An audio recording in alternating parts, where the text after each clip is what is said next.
Well, welcome everyone. Thank you so much for making the time. I think this is going to be a great conversation. This is a unique conversation because we're really talking from a security perspective, looking into an automation factory rather than actually driving the automation factory. That's right. And there's a tremendous amount of value with that collaboration between security and automation. And I think you're going to see that a lot in the story of LPL Financial and how they grew and what they were doing from a cyber defense perspective and some compliance and things like that. But before we get started, maybe we can just get a couple of introductions. Ashish, maybe we start with you with a quick introduction of yourself, and then we'll turn to Chris. Sure.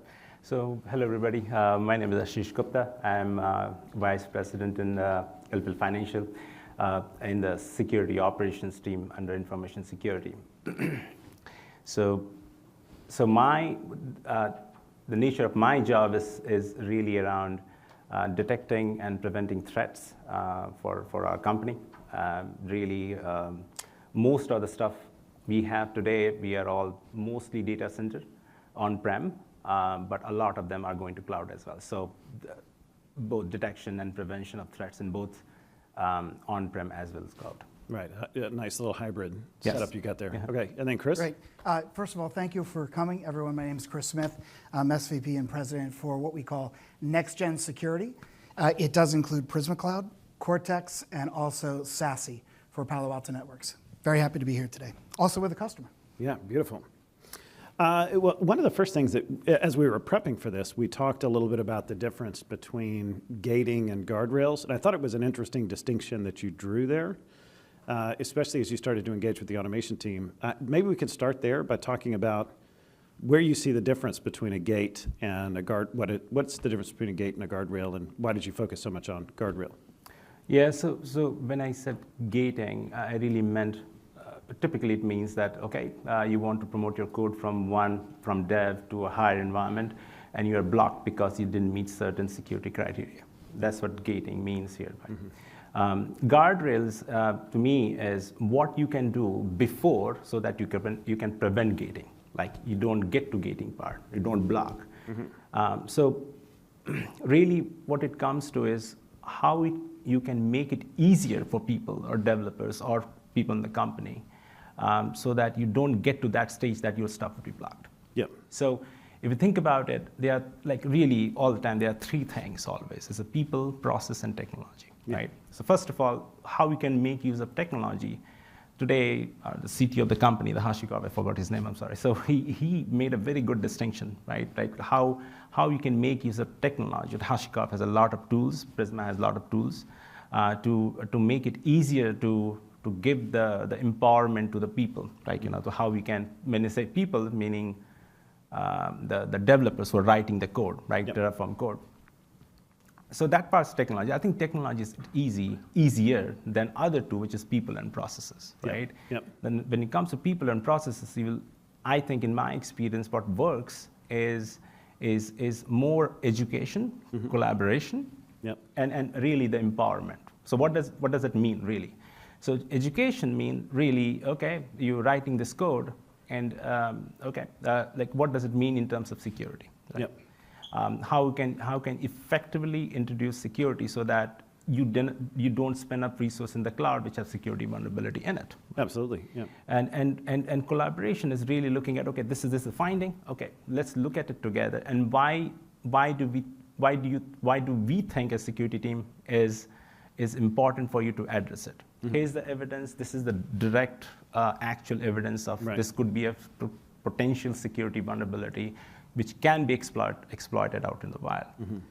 And really the empowerment, meaning, right, okay, so we don't want to keep the tools to ourselves. Okay, give you read-only permission to you take a look yourself. Yep. Log into Prisma Cloud, look at the security findings, and look at your code.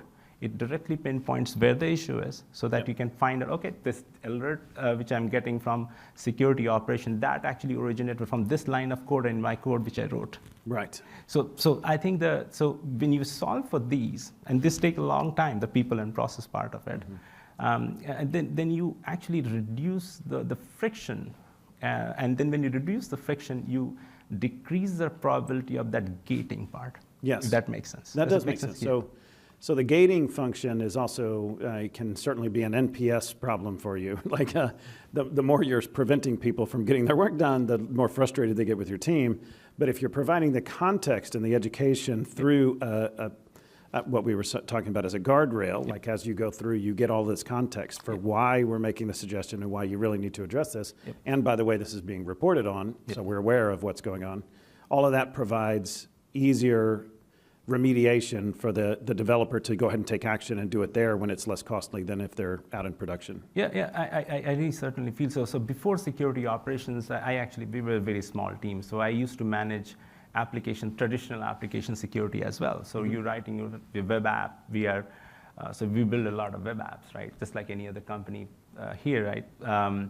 And there, when we introduce static and dynamic scanning of the code, like traditional ones, like C#, Java code, and so on, we had the same challenge, right? Like, okay, why you're scanning the code, why you're blocking, and so on. Okay, let's step back and start looking at, okay, this is the tool which we're using.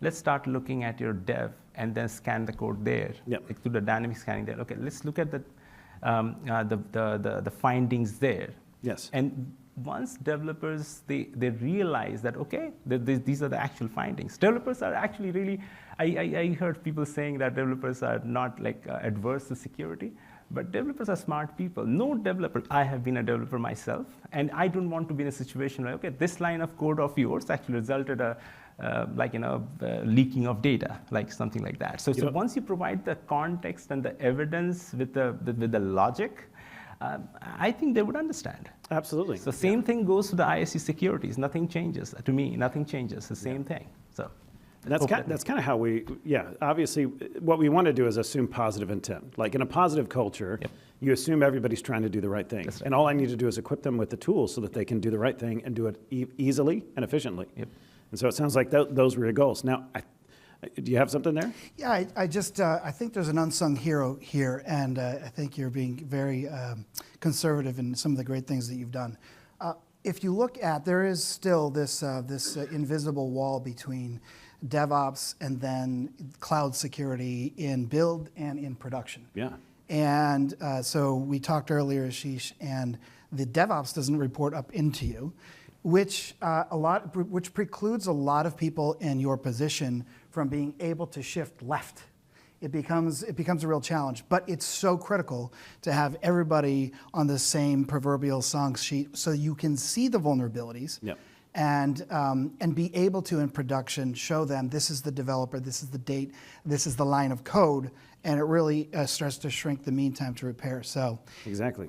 Probably something that everyone faces in the audience, I would presume. So I love the distinction between the guardrails, the enablement, the way that you show, help people with positive intent to do the right thing and get it done right. Maybe you can give us a sense, we can go into story time for a little bit and walk us through the journey where you started in 2018, 2019, wherever we landed there, and then build towards, kind of where you are now from discovery into, a little bit more of that guardrail imposition. Sure. So I joined LPL around 2013, and primarily we were all data center hosted. Basically, all our applications were on-prem. So around 2018, 2019, we started our cloud journey. Right? Really, people understood the value of cloud, and we are mainly on AWS. And so our first really was, the goal was to look at primarily two things, really, right? The ones where people started spinning up those resources in the cloud. The first thing was discovery and the visibility, because you cannot protect what you cannot see. So as I was working in security operation, that was my first goal. Okay, so you spin up these cloud resources with the EC2 or S3 bucket. What are those? Which applications? How many? Right? Can be searched by them. So Prisma helped a lot there, right? And the second important thing is, okay, you spend up those resources. Are there any critical and high priority incidents, or alerts on them? Yeah. Because first you spin up those resources, you you don't, first of all, you don't consider you spin up a test instance, right? You think that, okay, this is test. For attacker, it doesn't matter, right? They get in and then they compromise it, right? So for example, you spin up this resource, the EC2 instance, for example, whether did we have the endpoint agent on it, right? That doesn't matter. Again, like whether it's on-prem or in the cloud, the virtual machine is virtual machine. You have to have an endpoint agent. So from the security operations perspective, that's number one thing which I did. I made use of the Prisma and made use of our endpoint agent APIs to build a detection in Splunk to find out, okay, which of the, you have 10 resources, 10 EC2 instances in Prisma via Prisma API. And look at our endpoint agent API. Okay, out of these 10 resources, which are not found here in the endpoint agent, that means that those EC2 instances, they do not have the endpoint agent in it, which is a problem. Like immediately have the endpoint agent installed in it, and then started looking. Okay, now you're spinning up this like by click ops. Okay, wait, that we need to first of all maybe we need to create the golden image, right? So that's where you started. Like start from the scratch, like base. We start building those images with the endpoint agent baked in it. So that, right. so that's how we started from that. And I understand that while Terraform was not part of your remit, that was a DevOps group outside of what you were doing, but they began to adopt Terraform. And then what was the impetus for that, as far as you know? Like what drove that decision? Yeah. So I think it was 22 or something, or 23, I cannot recall the year now, we were, so the company realized the value of Terraform, right? From shifting from various other types of, or ways of deployment, right? When you go to AWS, for example, before, like I said, Terraform, first thing you use is CloudFormation templates, right? That's number one thing which you do. But just because we had just so many people doing so many things, company made a decision that, okay, we need to use Terraform as a deployment model for AWS, right? So the company made that decision that we as a security team also needed to pivot. Okay, we have this, now people are using the code to spin up resources. They're no longer doing ClickOps. Okay, and by ClickOps, I really mean going to AWS and spinning up resources. So now we have the code, what we can do to scan those code. And the fun fact I have to tell you is during the same time, I logged into the Prisma for Consul and I started seeing this Prisma code security. And that's why I reached out to our account manager, like, what is this? And I really saw the acquisition of Bridgecrew, the company, right, by PaloAlto Networks. And Bridgecrew was the number one code scanning company, like ISC code scanning company at that time. And I was really intrigued, like, to be honest, if PaloAlto did not acquire Bridgecrew, we would have bought Bridgecrew, like really the tool, we would have bought it, right? So what was we felt the same way. Yeah. So the main thing is really that was the tool, and then Prisma, it gives it a single pane of glass and something like this, right? So that's where I reached out to the account manager and said, okay, we immediately need this. So you in Prisma you do something called credits. So you allocate the credits to a particular module or license, and then, okay, I don't care, just get the credit for this particular module and want to test it, right? So the number one thing which we did is we had the GitHub repos containing all the ISC code. We just onboarded them in Prisma. It was a very seamless integration, 100%, not because Chris is sitting here, not that. It was really seamless. At least the onboarding was really, really seamless. And we started getting the findings, the misconfiguration on the static scan of this code. That was the first thing which we did. Mm-hmm. The second thing which we did is integrating with the CI/CD pipeline. Mm-hmm. And quickly, again, to be honest, right? So the DevOps and the Terraform is a separate org altogether, right? So, but we actually collaborated with that team. That, okay, we have Terraform Cloud, right? And so static scan is one thing, but how we can plug into the CI/CD pipeline. So that meant is integration with Terraform Cloud with Prisma Cloud. Mm-hmm. So what we wanted to do is the plan which gets created from the Terraform, we want to scan that. Yep. And before that plan is applied to create the resource. That's right. So that's the number 2 we did. That's the second thing. Yep. The third thing which what we did is the drift detection, which means that this is still in progress. We're still testing it. But Yep. but you have the code in the source control, and we are using the code to spin up those resources. But if somebody goes and changes the resource directly in the AWS, now you have the drift of the configuration from the actual the resource which is there and the code which is here for the same resource. There's a drift in the configuration because you went directly in. So how do you track that drift detection, right? The drift in the configuration. So you want to detect that and prevent something like that to happen. Absolutely. And the last part, which we again were working on it, is the, I hate to use the word shift left because it's such a buzzword, but how we can really empower developers to write code and get informed about the security misconfiguration as they're writing it. So Visual Studio Code has a plugin called Checkoff. That's what we're trying to do. It's very open source, right? Anybody can use it. But the main thing, if we integrate with using our Prisma tenant, so that the same misconfiguration is they confirms to the policy as they're writing the code. So you get immediate feedback. And I'm really, to be honest, I'm looking at some of the best practices from what was told this morning about the pre-commit. What we can put the various aspects. I need to go over those things as well. So those are the other things from me to take away from this HashiConf.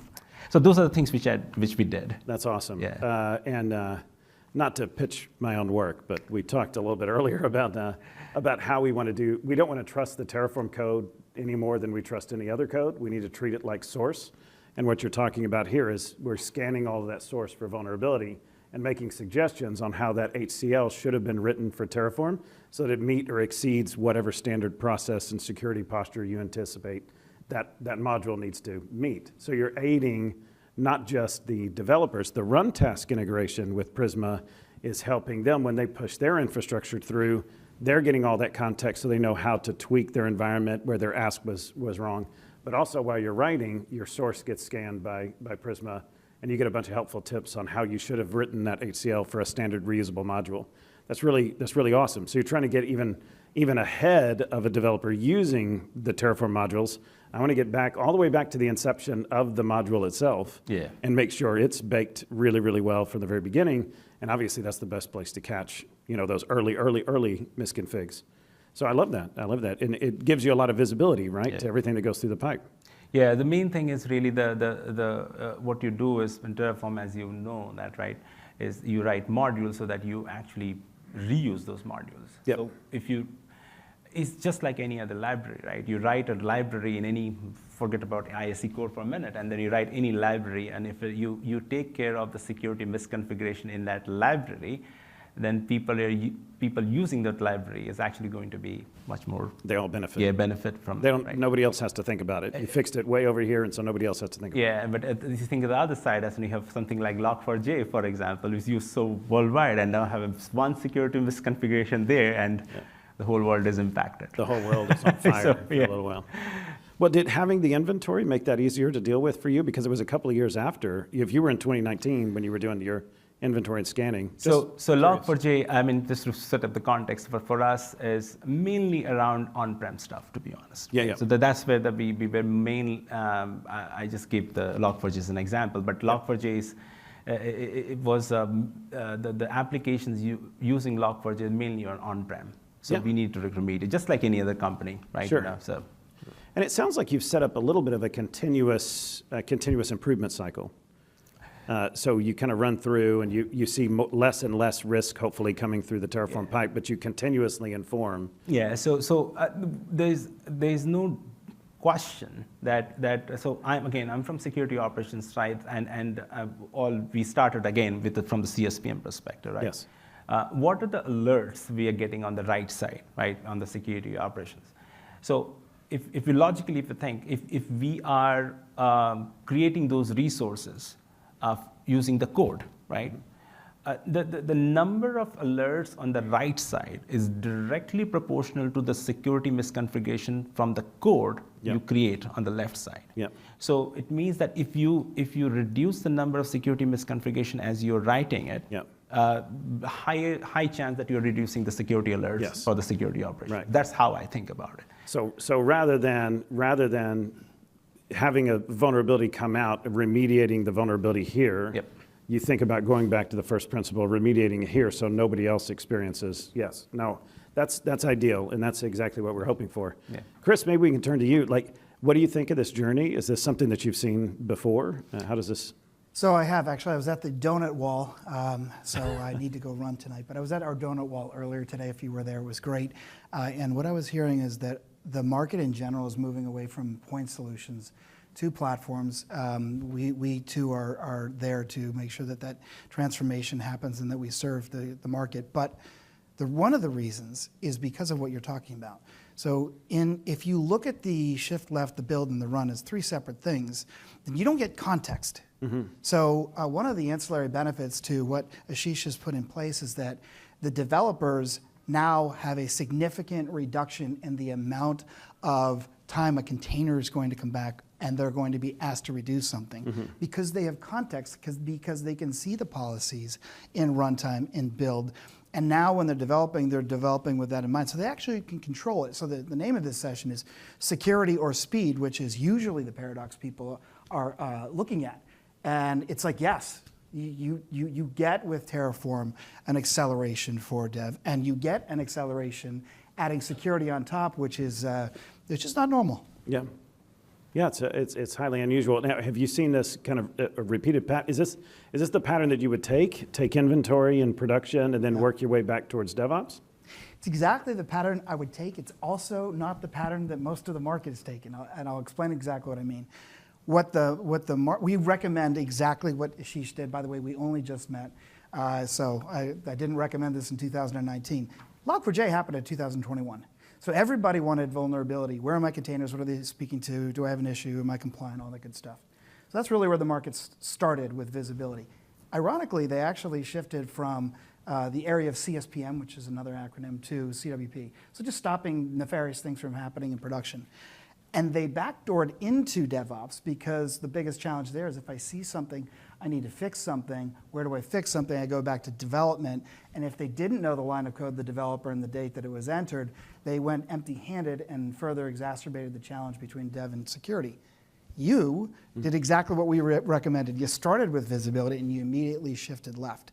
And again, hats off because you did that, trying to convince an organization that doesn't roll up to you that this is in their best interest, and you've been successful in it.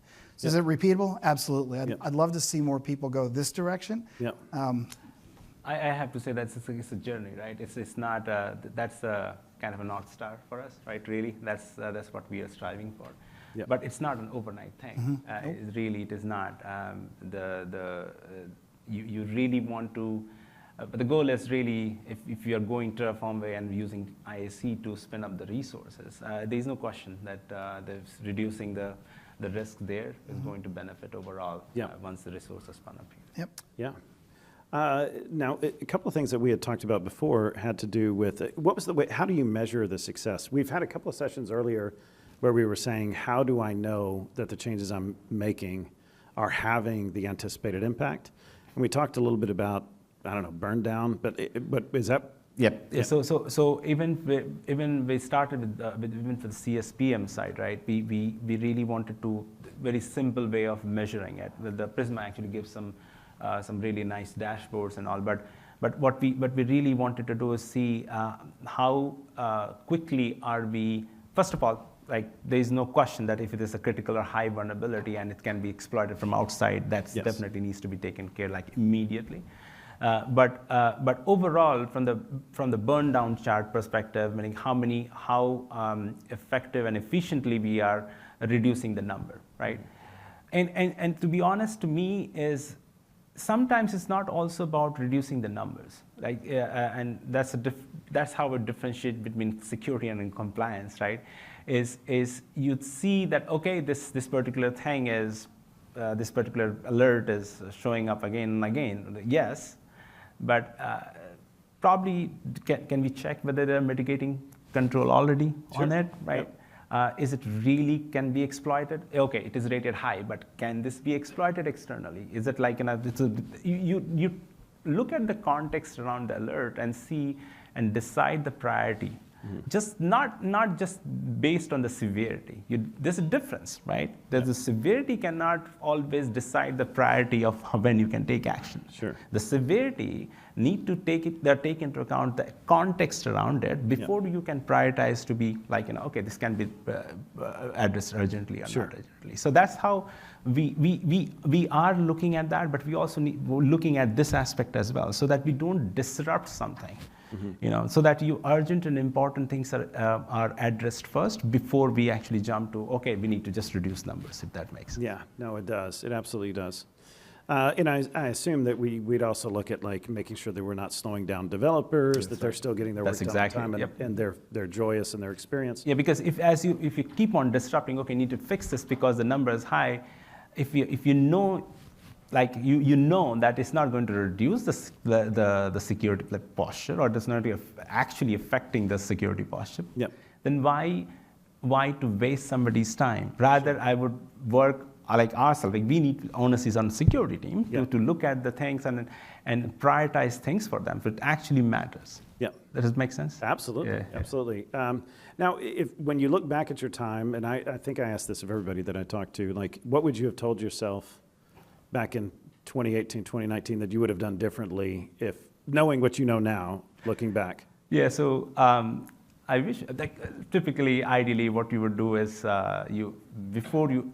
before you spin up any resource using Terraform, you would want to scan it first. Yeah. Like that would have been an ideal situation. And same thing for CSPM. Before you onboard any account, provision any account in the AWS and start spin up resource, I would first onboard that account as CSPM for CSPM in Prisma Cloud or any other tool. You seem to be suggesting that you don't want 24,000 unscanned, unchecked, wild resources out in production. Is that what you're suggesting? That's exactly. That's what I say. I get it. That seems reasonable. Thank you for that. Awesome. It's interesting to hear that because I've actually heard that from a number of our customers, especially in the financial sectors, where they wish that they had started their program with policy controls, enforcement, scanning, put those guardrails in place. And ultimately what I heard was it was just such a benefit to the developers. We could grant so much freedom to developers to innovate and create new things if they know that they have good guardrails that scan and prove that what you're doing is safe. It's easier to let you innovate and play, if I know that you're within nice guarded fences and you're not going to cause some sort of breachable offense that the bank has to recover from. So all of that type of stuff is really interesting, and I'm glad to hear that, it's affirming. It feels like this is a bit of a consistent thread. Well, any closing thoughts, maybe Chris? Just that I think context is key. And you mentioned one way, and it goes both ways, which is if you're on the beginning end of it, so you're developing, we're talking IAC, repos, et cetera, the ability to have visibility into what it should look like in build and run is key. Yep. And the antithesis is key for the security folks that are trying to solve problems quickly and reducing mean time to repair. So, this market, the application market in general has done what it's always done. Bought a lot of different technology, a lot of different scanners with a lot of different results, and it's time to bring that together and to get the proverbial teams on the same song sheet. Yeah. And then any last thoughts, Ashish? Yeah, I mean, I would, purely from the cloud security perspective, both from the CSPM as well as the ISC scanning, I would, earlier we shift to the left and scan the code, and earlier we do that, better it would be for the provisioned resource. I think that's how you reduce risk. Yep. And from the process perspective, really, and where it comes is where the security operations part of it is, if somebody goes and spin up resources directly on the cloud and does it like insecurely, that's where actually the CSPM comes into picture. Yep. To find those resources and then detect and prevent those the potential exploitation. I think that's where VR. I think that's what I think we should go. Yeah, just drive security from the inception of an idea all the way through. It's just kind of like the air that you breathe. Yep, yep. Well, with that, I thank you very much for your time. I think this is very useful. I love where your journey has gone. I know it's a journey, and you're just kind of on the way. You haven't quite arrived, but it's a beautiful thing to see how you built it. Yeah, thank you very much. Thank you for having me. Thank you very much.